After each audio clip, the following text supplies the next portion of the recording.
This example begins with a declined double bottom reversal, encountering firm resistance at the neckline range of a Head & Shoulders variant, with multiple sets of swing points forming the neck to shoulder area into more of a regular horizontal range. Sharp peak for the head that presents a clear long-term high.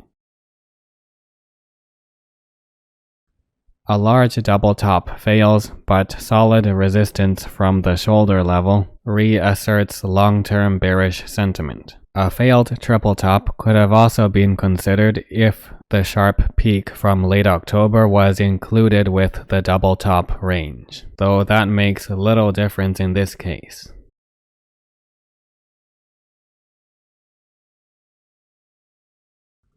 As a large and volatile drop begins to slow on a clear descending trend line, 2016 begins with the completion of a small double bottom range. It will face headwinds to a more meaningful recovery due to the overwhelming bearish conditions.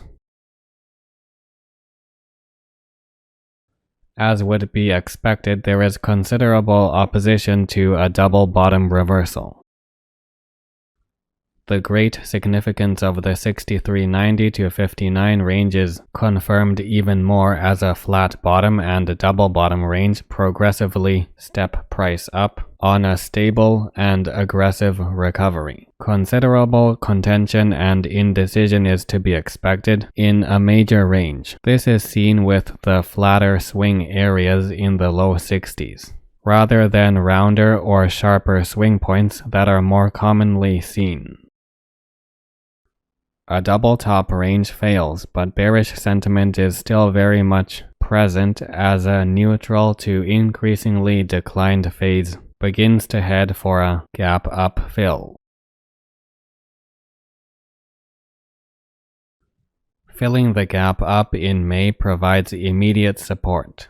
That is to be expected, but the long-term view sees the following weeks trade neutral to bearish. A look at the broader context reveals the area around the gap up forms a Head & Shoulders. It has a neckline range around 82 to 80, but due to the gap up, this is lowered to extend down to 77.05. This level is likely to be breached soon, if strong selling volume leads to conclusively closing lower.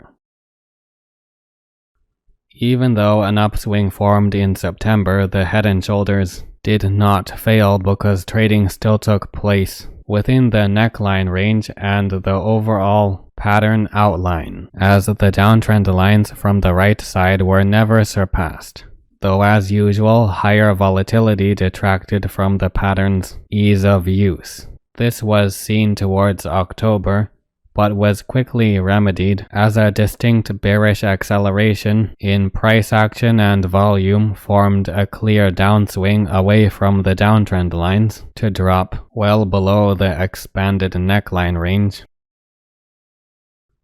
A look back at the 2018 New Year reveals a compact Head & Shoulders that would have been quite difficult to spot for most. The downtrend line from it was very helpful. It precisely crossed the completion of a double bottom reversal. As would be expected, the 63.90 to 59 range provides immediate support to the Head & Shoulders drop, but sustained selling pressure eventually breaches it and leads to a normal bearish surge after the break of a major range. Any long-term recovery in the future will encounter noticeable opposition from the downtrend lines of the last Head & Shoulders before even nearing the 63.90 to 59 range.